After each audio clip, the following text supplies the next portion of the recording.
I want to thank everybody for taking the time out of their day to join the weekly Code Ninjas conference call. I host these calls each and every week to help give you a better idea, a better understanding, give you some insight, answer your questions about Code Ninjas. My name is Marty Flanagan. I am the Vice President of Franchising here over at Code Ninjas. And we have obviously been experiencing some exciting growth, a lot of great opportunity in markets all over the country, now in Canada as well. So it's really exciting to see how much we've grown, how validating it has been for us as a franchise to be just really sought after so greatly. We receive probably anywhere from 15 to 25 inquiries per day with Code Ninjas, so it's really fantastic to be able to talk to people from all over the country. Again, my name is Marty Flanagan, the Vice President of Franchising here at Code Ninjas, and I like to host these calls every week. We also record them, and we host them on our YouTube channel, so you can go back and listen to them. How they work is this first 10 to 15 minutes. I'm just going to give you a brief overview of Code Ninjas, kind of where we're at and what's going on, and then we're going to go into the Q&A segment.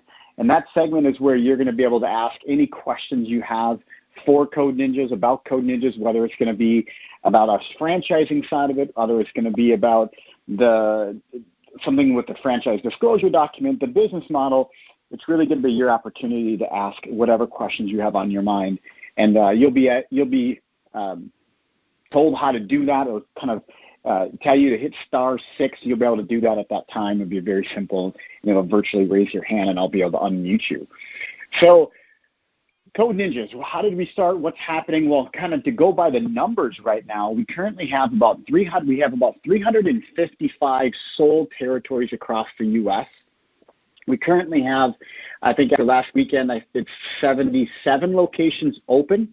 We're projected to have 100 locations open by late February, early March of this 2019. By doing that, it actually puts Code Ninjas into this 2% accomplishment with a franchise inside franchising, which is having 100 locations open in your first 24 months of awarding franchises. We have reached this place of what only 2% of other franchise systems have ever accomplished. So it's really exciting for us to have so many locations opening up so fast. Really, our franchisees are able to collaborate with one another, work with one another. We're really able to hear and listen to what our franchisees are experiencing on a daily basis, and really pivot, move, and adjust our curriculum, our experience, our model to be able to fit in different communities all across the country, and to really be able to make sure that we can bring this learning to individuals and our younger generation from all over the country. So it's pretty exciting. So how did all this start? We talk about all this great growth, and we're going to talk a little bit more about franchising and how that happened with us, but really how it all started is David Graham, who is the founder and CEO of Code Ninjas. He's been a coder, programmer his whole life, really for 25 plus years. He's also been an entrepreneur, and he owned a school that taught adults how to code. So he had that school teaching adults how to code for 4.5 years that operated in 18 different cities. So very, very familiar with this world of teaching code to adults. Well, as he was doing that, there wasn't a week that went by that he wasn't asked the same question over and over again, which is, how do we get the younger generation involved? How do I get my kids involved? It always seemed to come up with his students, with his staff, he kept being asked questions, and he wanted to focus on teaching adults, and that's what he did. But as towards the end, and he sold his school, and then focused 100% of his energy on developing the curriculum and focusing on building the model for Code Ninjas. So David Graham, Bert, and myself started building Code Ninjas in October of 2016. Really, and before then, bringing it all together, we launched as a brand, as a franchising brand. We launched in March of 2017. That's also when we opened up our first location. So we started awarding territories in March of 2017, and we also opened our first location in March of 2017. And we chose to make this a franchise for a very good reason. We know that it's not just about the curriculum. We know that this is about the experience as much as it is about the curriculum. Those two have to be balanced. And there's no better group of people to deliver curriculum, experience, and innovation than entrepreneurs. Entrepreneurs will drive our brand forward, will develop our brand, and will be able to deliver an experience and the curriculum to this younger generation better than anybody. So by becoming a franchise and allowing franchisees to really impact the communities that they live in and serve the communities that they live in, we knew that we had the best chance by doing that. So making us a franchise was a priority. We knew that our franchisees are going to be the backbone of our brand and our development. We knew that. So looking at how we built that, we built Code Ninjas to be a franchise from day one. So all the pathways of being a franchisee, understanding the construction, the design, the financing, the inventory side of things, the checklist, and all that had to come together into what is, franchise support. So building the support structure. So as we built the support structure for Code Ninjas, we knew it had to be something that was going to be able to focus on people with all different types of business acumen and bring it all together. So as we started to build our support structure, we knew that collaborating with franchisees is going to be critical. Collaborating with your peers, understanding where they've been. We're kind of in uncharted waters here. So we wanted to make sure our franchisees had a place to be to collaborate. So a platform to live on, which we have built, which we have. So you're able to collaborate with your franchisees in all different categories, whether it be marketing, operations, performance, whatever it might be on the inside, the technology, the curriculum, you're able to connect with your franchisees immediately. So your peers are able to work with them right off the bat and learn from them and work together to really sharpen this whole experience and curriculum for our younger generation, our customers. So we knew collaboration was going to be important. We also know that not everybody learns the same. So we created Code Ninja University. Code Ninja University is there for you to be able to tap into resources if nobody's available, pull up documents, do some good reading, understanding the different terminologies that go with franchising and real estate and the technology, coding, right? We need to understand the different terminologies and what pieces go with that. So that also is separated into different segments that allow you to kind of choose your topic to do more reading on and understanding the marketing side, what's allowed, what's not allowed. A lot of those documents are right there for you to dive into, and it's all segmented apart, so you're able to kind of read through what you don't need. And we also know that person-to-person is critical. So we knew that we need to have solid, when it comes to compliance and our branding, you have a go-to person for compliance. You have a go-to person for operations on the inside. You have a go-to for technology. You have a go-to for curriculum. We knew we needed to have all that in place. So as we were building our brand and building who Code Ninjas is, we have all these pieces of the puzzle we put in place before we launched in 2017 as a brand. So we built Code Ninjas with a solid foundation to be a franchise. Does that mean everything's been perfect? No, because we deal with people every day, and we deal with entrepreneurs every day, and you have to deal with us every day. So there's going to be ups and downs to this relationship, but we're all going in the same direction, and that's why we built these tools. So brings all that together for we provide digital marketing strategies for you. We have business plans for you. We have worksheets for you to help build out your business model. We have all these tools in place to help you with not just making a decision, but once you have made a decision, you're going to have a construction manual, design manuals. The roadmaps are there for you. You're going to know what spaces work, what spaces don't work. This isn't left up to interpretation of, well, I find a space and I just build it. No, we work together on that to be sure that it's going to be the right space and look for Code Ninjas and helps you be as successful as possible in your community. So the biggest question, I should say there's tons of questions people say, what makes you really different? And there's a laundry list of things that make us different. There's so many things that make Code Ninjas different, and that's why we've grown the way we've been received the way we've been received. It's because there are a lot of differences. But the main question we get on a regular basis, everybody always wants to know about is curriculum. What is it about it? What is it about it? What is it about it? Well, I'm going to just touch on one piece of our curriculum. And when a family walks in the door and comes into Code Ninjas, we have multiple opportunities for them to get involved in Code Ninjas. It's not just coming in, signing up for one thing, and then that's all they do. That's not how it works. We have different programs for their time commitment, for their financial commitment, overall just convenience, their experience. Where have they been? What's going on? Where do they want to go? What are their goals? We have different programs based on family. So we work inside of our centers. We coach this on how you are going to work with that family to help them understand their best fit. Now, our most popular program, I would say, is our BELT program. The BELT program that we call our drop-in program, the drop-in program is a flexible learning system. This flexible learning system, what that means is that their parents can drop them off at their convenience. And whenever our office hours are there, they drop them off at their convenience. They stay for about an hour to 2 hours each time. They come in 1 to 2 times a week, and that curriculum takes about 2 to 4 years for a student to accomplish. This curriculum is made up, like I said, 9 belts.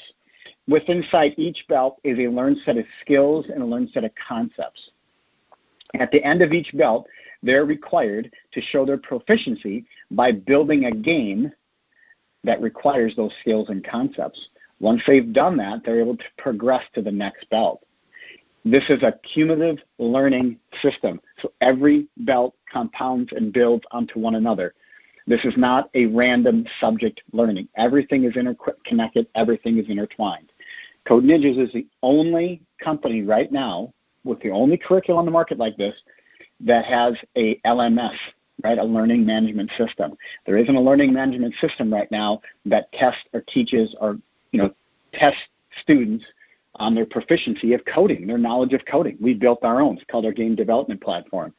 So we built that. Knowing that that wasn't there, we built it for our students for this curriculum. This curriculum is about 45% proprietary and exclusive to Code Ninjas. This curriculum also comes with, we have our own textbooks that come with this curriculum as well. This curriculum, like I said, takes about 2 to 4 years for our students to accomplish. This curriculum is a flat tuition fee per month for parents. This curriculum is only accessed with inside of our Code Ninjas. This curriculum also is for 7 to 14 years old. This curriculum lives on our platform that it lives in the cloud, and our students access this. When they come into our center, they're going to scan their wristband. When they scan their wristband, that's going to allow them to access this curriculum through our dashboard.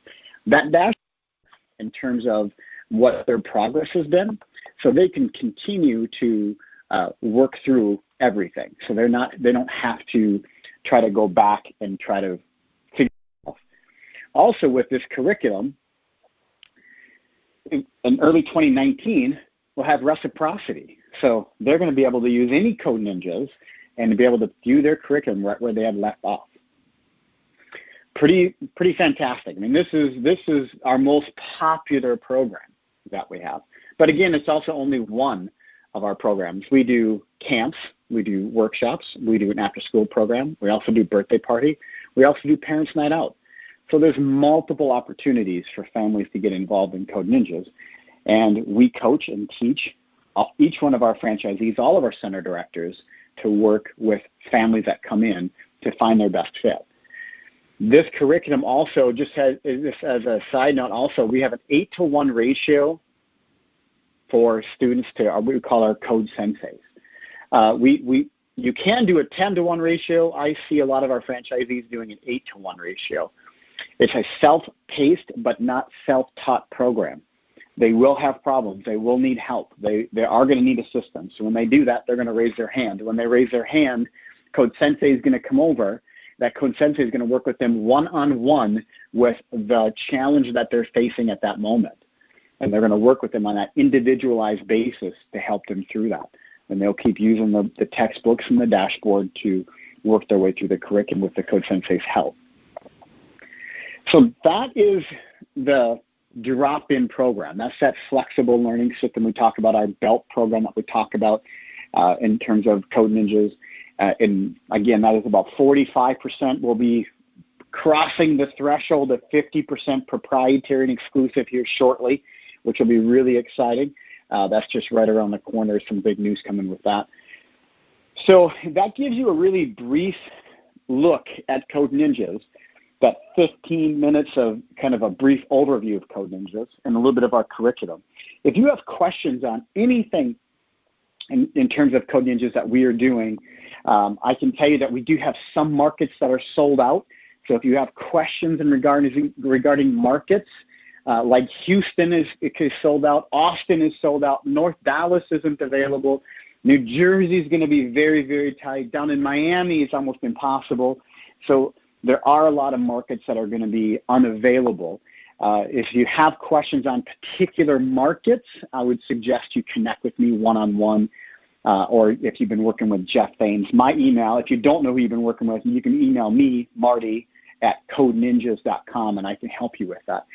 If you have questions about international, outside of the U.S. and Canada, that's something you're also going to want to connect with me one-on-one about at a different time.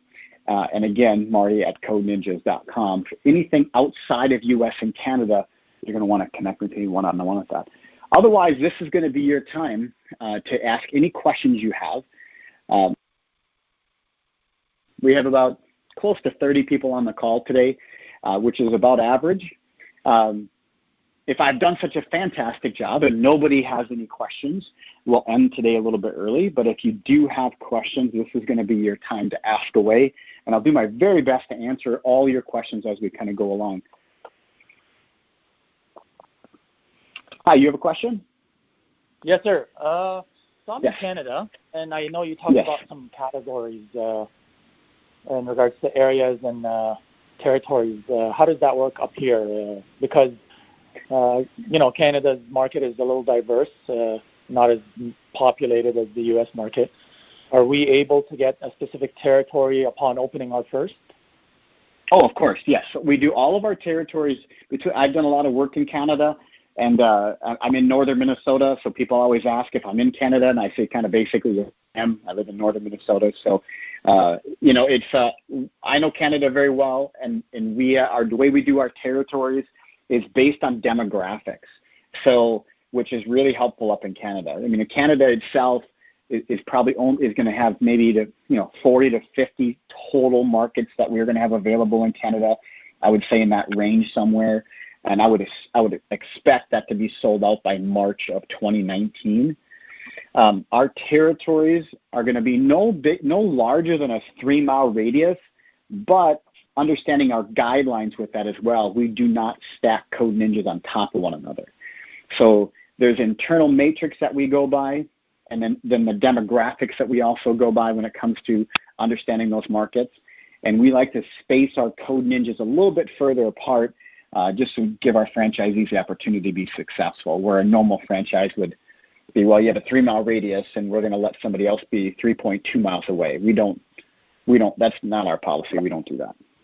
Correct.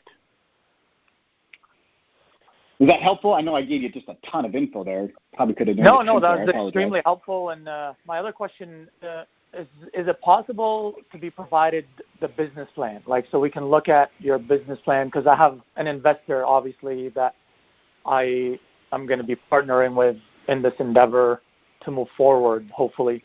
They're more business savvy, I'm more operations. Is that something that you're able to provide, or we can work on something? Yeah, as you work with Jeff Thames or myself, whoever you're working with, we'll provide the tools as needed as we go down this road together. What we don't do is just kind of give you every single tool right out of the chute, just give you everything. We like to work with you as we work together to be sure this is a good fit. We'll continue to give you the tools that you need. We can do multiple calls also if you have partners. I mean, we have a lot of our franchisees have partners, and we do a lot of multiple calls. We host discovery days as well on the second Thursday of every month. That's by invitation only. But we do those every single month, and that you also can have your partner come to. Also, in regards to specific, how do you say this? I forgot what I was going to ask. No, let somebody else ask. I'll come back. Yeah, go for it. I mean, it's cold here, and I'm jacked up on caffeine, so we can go all day. So no worries. All right, thank you. If you remember your question, ring back in. Yes, sir. Hi, you have a question? Yeah. So what is the cost structure to buy this franchisee? What's the cost structure to buy the franchise? Yeah. To become a franchisee? To become a franchisee. Well, I mean, so you buy so I think it's a multi-layered question there. I really want to understand more about that. I mean, if you're asking the franchise fee to purchase a territory is $24,000 to purchase to secure a market and to become a franchisee. And then there's obviously, the entire cost structure is also listed on our website, so you can actually see the franchise fee side of it. Like I said, $24,000 to buy one territory, and then all the other cost structure is on there as well.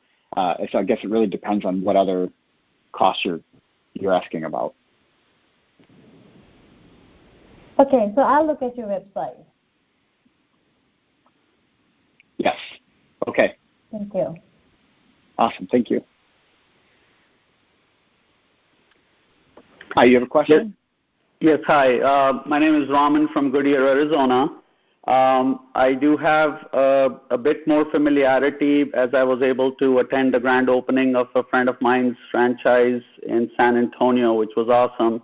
So a couple questions that have come to mind is, you mentioned that the program is obviously for age groups 7 through 14. And so if we have, like I even have friends whose kids are middle schoolers and they go through the program and they say, well, what after 14? Do you guys have any, go ahead, please. I think you know my question. Yeah, I totally do. I'm sorry. I don't mean to cut you off. I hear it 8 to 10 times a day, so I wanted to just get right to it. The Code Masters program, which will be released in early 2019, is for 14 years and up. So it could be 14 years to 100 years old. There's no age limit. So it'll be from 14 years and older will be released in early 2019. Okay. And that would be a continuation on what they work on, like in this existing 8-belt program? Well, it's 9 belts, but it's actually, This is for however you could be. I could do it right now if I was. I mean, it's full-blown adulthood. I mean, it never stops. It goes on continuous. Very cool. That's the state. This is the world we lived in for 4.5 years. We know that world very, very well. So. Okay. So when you do launch it, technically, we may have multiple options available. The 9 belts for the 7 through 13, 14, and then. But if you had a high schooler and they were interested, then they could start the master's program independently of the other program. Am I hearing that right? Correct. And there's going to be logistics things, right? Because we're not going to have an 18, 19-year-old come in and sit next to a 7-year-old, right? So there's going to be some logistics that are part of that, because the Code Masters program can also be accessed off-site, where our current 9-belt program is only accessed inside of Code Ninjas. Perfect. So they're also this different. It's a different learning in a different person, different age group, right? We're talking people that are 15. I mean, full-blown adults. They don't need to come into a center every day. We can figure a lot of that stuff out ourselves. But they're still going to be able to work with people and have modules. It's going to be fantastic. Okay, perfect. And so the details. So as franchisees, we would be able to offer both once that master's programs is launched, or is that like a separate franchise? Well, no. I mean, no. That's. Like, we already have multiple opportunities, right? So this is just going to add to the offerings that we already have. And we have 6 different opportunities now. We're just going to continue to add to those opportunities so our franchisees can continue to just create multiple revenue sources. Very cool. Okay. The other question was that I saw that they had STEM kits like robotics and drones and things like that. And I wasn't clear, are those part of the core learning, or are these additive exercises that the sensei can do with a kid while they are in the center, and how does all of that fit in, or is there a bigger plan for these STEM activities? The robotics are part of the curriculum. Okay. So the robotics are part of the drop-in curriculum. that's intertwined and a part of all of it. The drones that you saw are a camp.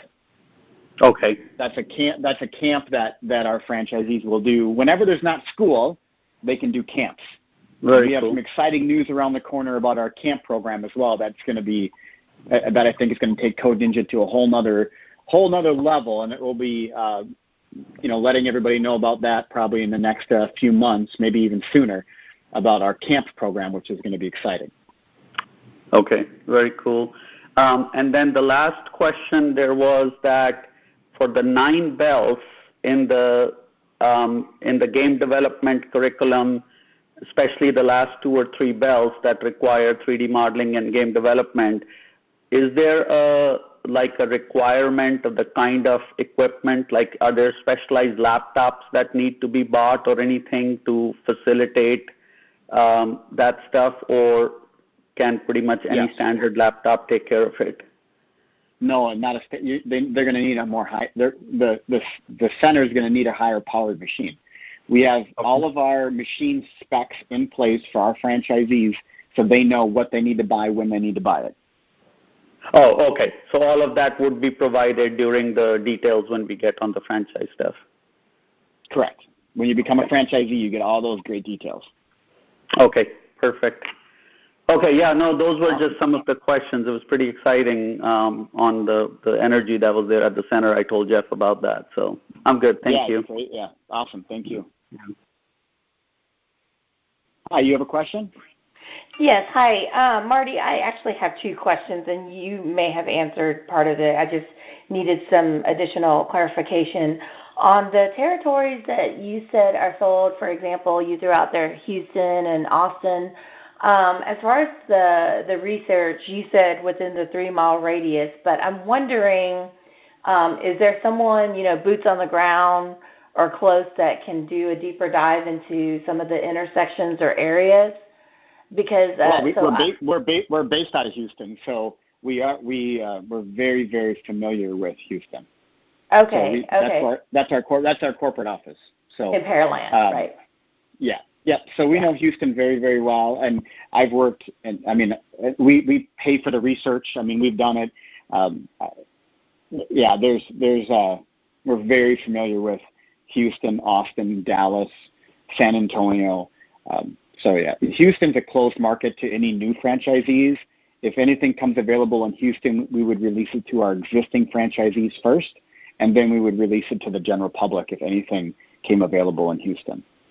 Okay. Now, as far as when you say $24K to purchase a territory, what is the definition of a territory? Is that just a location or like that 3-mile radius that you're referring to? It'd be a 2 to 3 mile radius that I'm referring to, and that would be you're purchasing your territory, you're becoming a franchisee, that you're given access to everything internally immediately. So before you even open your doors, you're getting all the support, all the tools, your territory, your market. I mean, you're getting everything immediately before you become a franchisee. So you're getting it's like drinking from a fire hose before you even open your doors for business. Okay. Thank you. All right, thank you.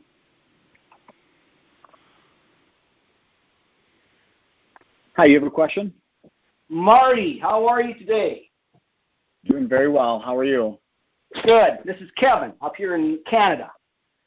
How you doing, Kevin? You're actually further north than me. How you been? Oh, doing okay. Chilling today. It's quite cold, but good. Marty, get right to it. Been writing down notes as you've been talking. Going back a little bit, $24,000, 1 territory. When you say a territory for that price, does that sort of suggest that there's more than one opportunity for a Code Ninja in that territory? Is it just one shop, one territory? Well, no, there wouldn't be just one shop, one territory. I mean, it's when you purchase a territory, you're purchasing the rights to do business and own the market with that 2 to 3 mile radius. If we were to grant another territory in town in your community, it really comes down to we have to look at the internal matrix of how is that existing franchisee doing? How is everything going with it? What the demographics look like outside of that? How far is it away from that franchisee so we're not stacking code ninjas on top of one another? So we look at the competition in town. So there's a lot of internal matrix we look at as well.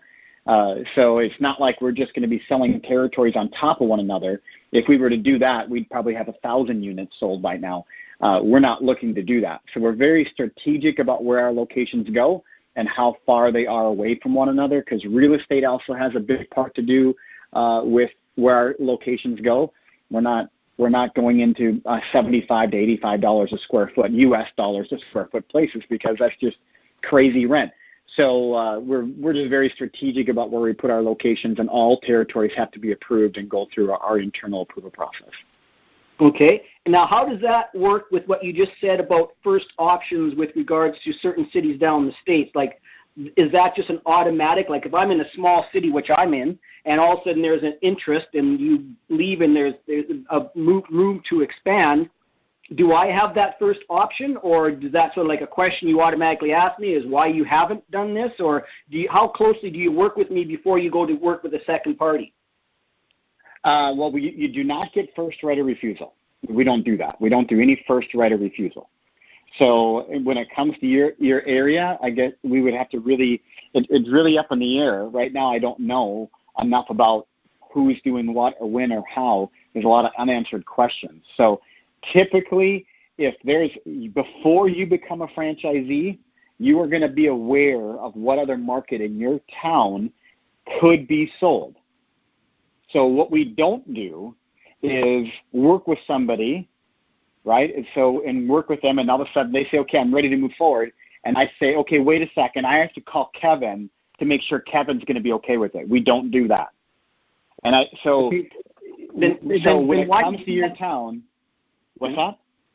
Then just quickly, you mentioned, and this is the only reason I'm bringing up, is you mentioned something about one city you would go to the existing people you're working with and give them the first options to right to refusal type thing. But you say that doesn't exist, but it I'm does not exist. Giving the first right it's not a first right of refusal for one party. It's because we have 20 franchisees in the city of Houston. 20. Okay, you would just shoot out to 20 opportunity. And that market is currently sold out. So we're talking about two different things. You're talking about a first right of refusal option for another market that you already know is going to be available in your market up and beyond the one you purchased, that you would know is already going to be available. So you know that it could be being purchased by somebody else. Houston is a sold market. If something was to come available, even though it's a sold market, if somebody moves their territory, decides that, hey, I'm going to move this territory to Florida, that would open up a market. Okay, so then we would tell our local franchisees, hey, before we go and market this to anybody else, if somebody wants it, they can purchase it. It's not a first right of refusal. Yeah. Well, I guess that's a really interesting point, because I've never heard that discussed before. So potentially, if I do have a franchise and all of a sudden there's happens in my life where I have to move, you'll work with me to move that franchise? If you have an unopened territory, sure. Okay. Yeah, that'll be the challenge. Okay, I understand. Yeah. Okay. Now, the code masters, that's not one question. One of the questions I had, two left. How many on average, being that the basis or the majority are going to be drop-in, how many on average does it take to be successful? Like, do I need 100 students, 150, 75? Like, what's going to be the magical number that's going to make everything happen? Or do you have those kind of numbers or statistics? Well, in franchising, and you and I have had this conversation, in franchising, I can't go over financial details or give you any kind of equations that are not inside of our franchise disclosure document that are revealed in the item 19. It's illegal. It's against franchising law. And you and I spoke about this. Fair enough. And I know we've talked, so I can't go over any of that.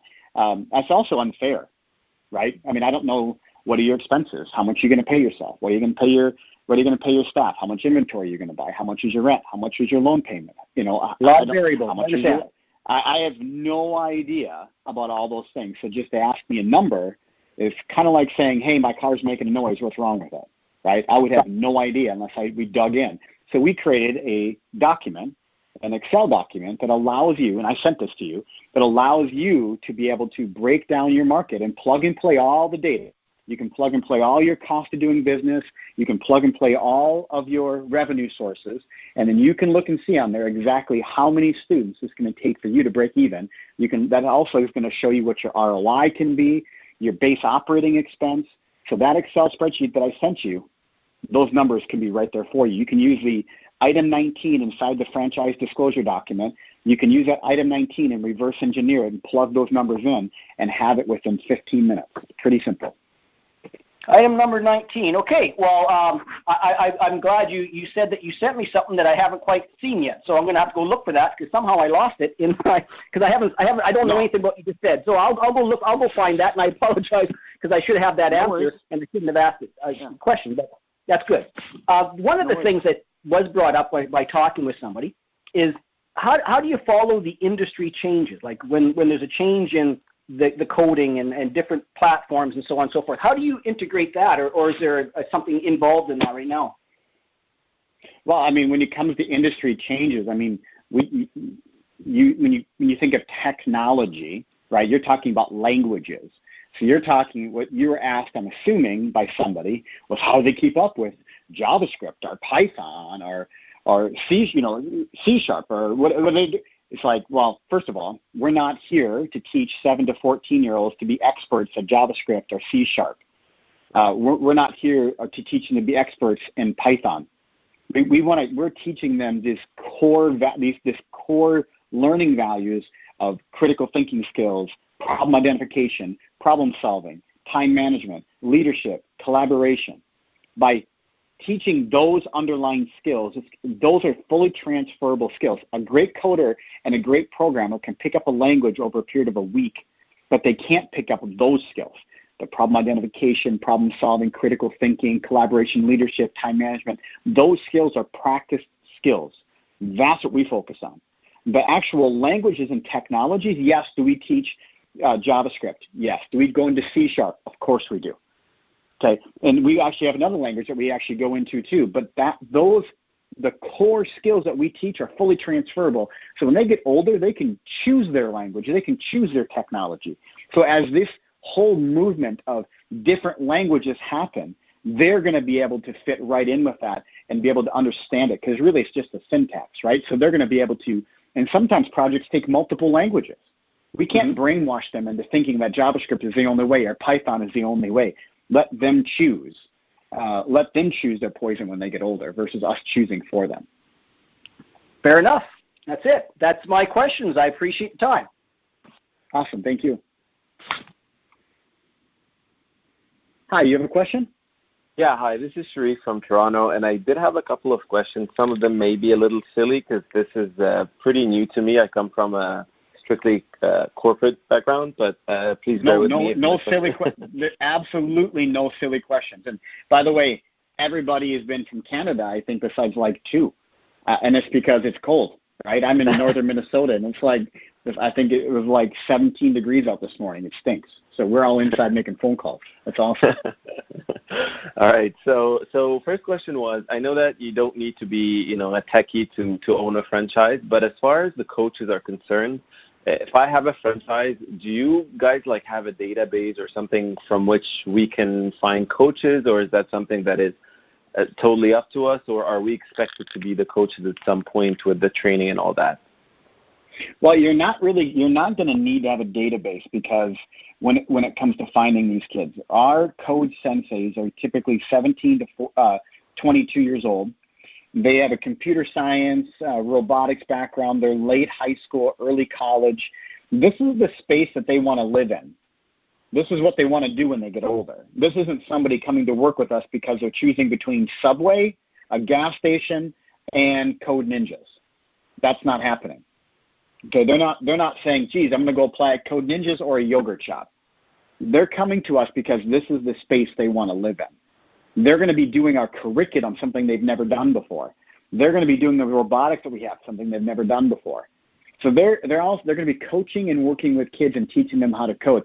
This is something that they're going to get a tangible certificate as well. This is something they take with them in the future.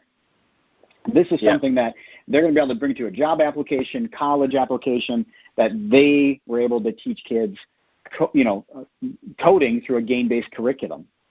Right. So this is something they can take with them. It's not, and we give you job descriptions, roadmaps, where to find them. With 77 some locations open, we have yet to have a problem with finding code senseis. And now they are kids, right? So they are going to make mistakes. They are going to show up late. They may not show up at all. They may forget their shirt because they are kids, right?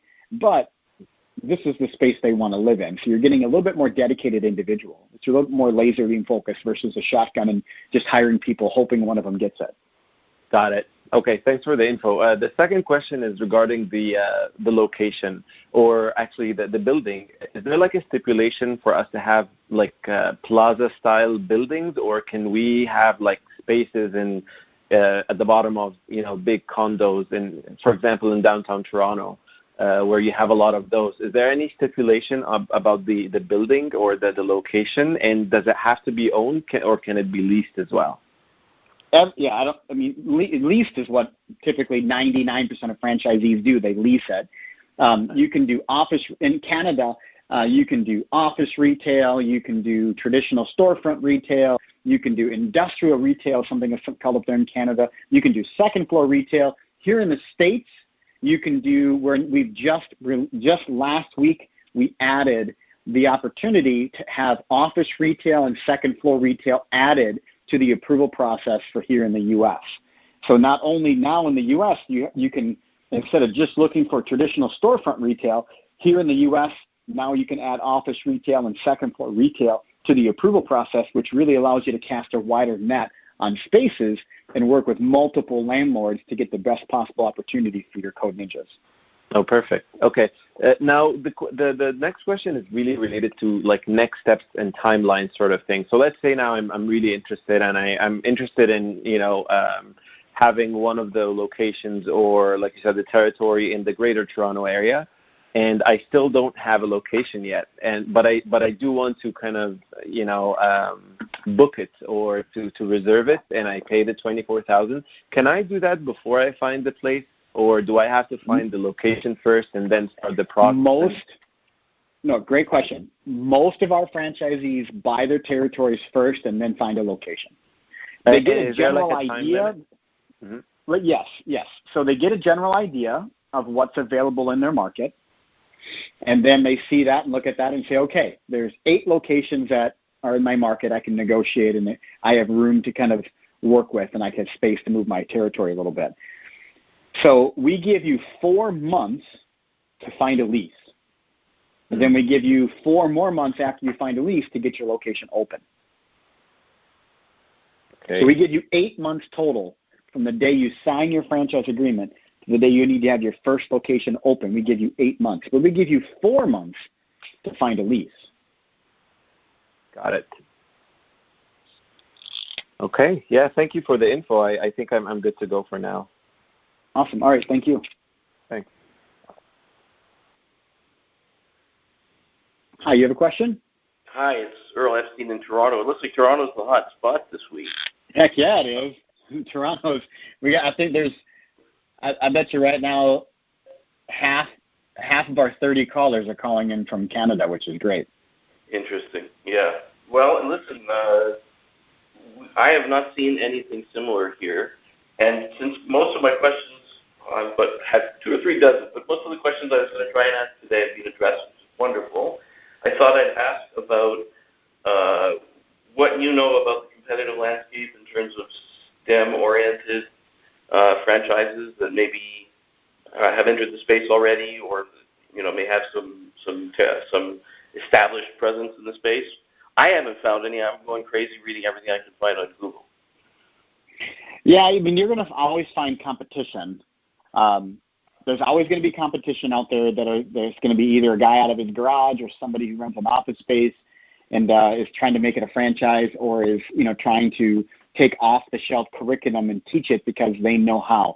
That's just not a scalable business model, first of all. And typically what I've experienced is somebody that is bright, somebody that can really understand the curriculum and want to teach it and want to do it. They're also not focused on the experience side of things. And how is it scalable? How is it ongoing? We have the only cumulative learning program out there, period. Nobody else has that. We have the only LMS. So there's so many things that's just for coding. We call it our game development platform. There's so many differences. I mean, we have 3 full-time game curriculum developers. 3. We have 8 programmers and developers that focus on the backside of technology. When you look at the team and you come to Discovery Day and you turn around and our team introduces themselves one by one, and you get a chance to see 20-plus individuals that are dedicated to supporting this brand, supporting our franchisees, our experience with our kids, it is impressive. Versus somebody who's like, yeah, you know what, I just got an FDD done and got 1 location, maybe 2, maybe even 4 locations open, and there's like 3 people that work for the office. There's a big difference there because you have to stay at the tip of the spear in this industry. As soon as you take your eye off the ball, as soon as you take your foot off the gas, you're going to miss something. And having 150 franchisees that speaks volumes, by the way, because they are the ones that are driving our brand forward and really give us fuel because they're looking for the next great thing on the market. Whether it's virtual reality programming or whatever it might be, they're looking at the market just as much as we are. So, and we're getting the feedback from families on a daily basis. So there's definitely going to be competition out there. The differentiator is really there's quite a few. But to have the size that we have right now, we're just big enough to be dominant and just small enough to be personal. So we're in a really unique and fortunate position right now in the industry that we're in because of how our curriculum is done, how our opportunities are done. Now adding code masters to the whole equation really kind of puts us in a league of our own right now. Okay, terrific. Very good information. Thank you. I guess we need to get on the phone sometime soon. I won't torture you with 100 other questions. I'm pretty good at reading. So. Yeah, feel free. Yeah, reach out anytime, and we can go after it. So I'm more than happy to. Looking forward to it. Thank you. Awesome. Thank you. Hi, you have a question? Yeah, it's Fatty again out of Windsor in Canada here. I'm on the border with Detroit. So I know there's an opportunity in Detroit that shouldn't affect my location, which is about 5 minutes, correct? Yeah, I mean, if you're in a different, because if you're across the border there, it shouldn't affect you at all.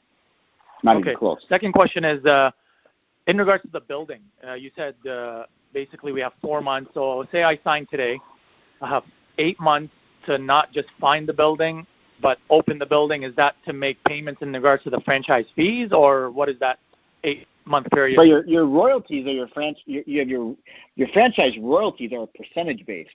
So we don't make money until you start making money. So it's not about the 8 months. Is that so we don't have franchisees sitting on territories in hot markets and blocking them from other entrepreneurs that want to get rolling.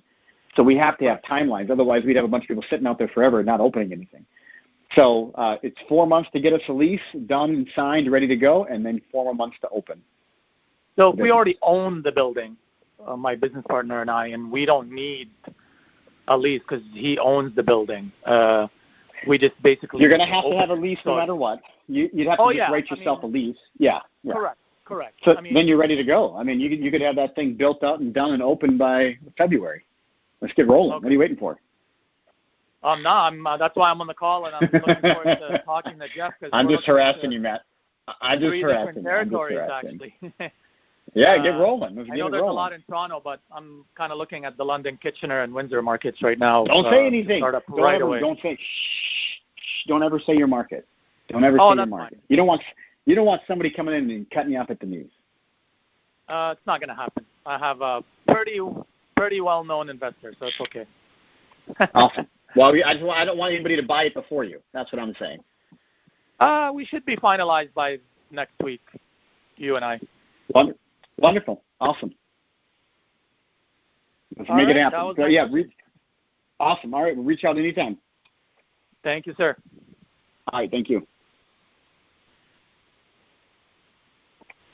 Hi, you have a question? Yeah. I'm not sure if this is in the full disclosure document, but how big are the locations? How many square feet are they? anywhere from 1,600 to 3,200 square feet. Currently, right now, our franchisees are averaging between 1,800 and 2,000 square feet. Okay. And what are the next steps after this call? I haven't emailed you directly or anything like that, but how else could I get the ball rolling?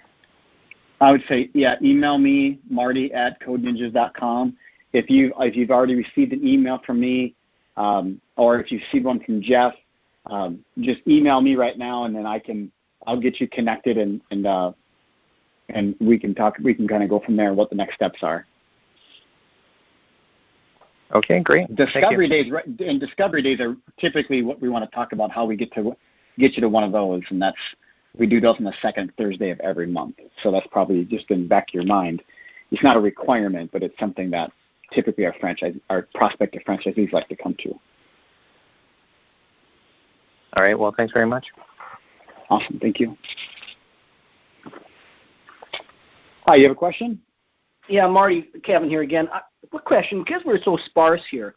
I was talking to somebody who is part of a very small community outside of Saskatoon, and he's sort of working with his kids in his classroom with regards to this kind of thing. And I approached him and talked with him, and one of the thoughts that came to my mind is satellite offices. Is that something of an option, or is that a concern? Like if I reached out to a small community that wasn't a town, just a small community with kids in it, and sort of brought them in through satellite into my office in my city, is that frowned upon, or would that be supported, or how would I go about discussing that? Or you can ship them in from Antarctica. I mean, it doesn't matter to us. I mean, you can, if you're bringing them to your facility, it doesn't matter where they're coming from.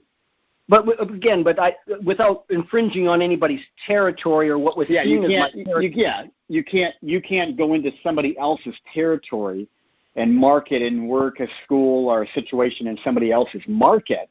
But if it's not in your market and you have a network that is outside of anybody's territory, that's ideal to work with them and have them bring in individual, bring in students. Fair enough. That was the question. Thank you. Awesome. Thank you.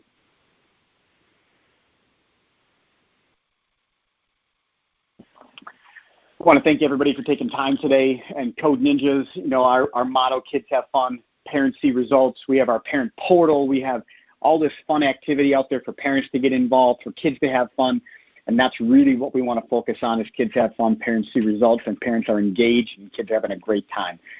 If you have more questions that didn't get answered today, you can reach me, Marty at codeninjas.com. Please send me an email, marty at codeninjas.com, and I'll do my very best to assist you and help you out. We host those Discovery Days on the second Thursday of every month. They are by invitation only. December is already turning out to be a probably pretty good-sized Discovery Day. It's very exciting to see every single Discovery Day having 25, 35, and I think December is going to be even higher. And again, these are by invitation only. We would love to be able to have you come in. Seats are limited, but December we tend to open it up before the end of the year to more individuals, so it could be a larger group, which is exciting. Again, if you have any questions, please reach out at any time. Thanks for taking the time today and joining the Code Ninjas weekly conference call.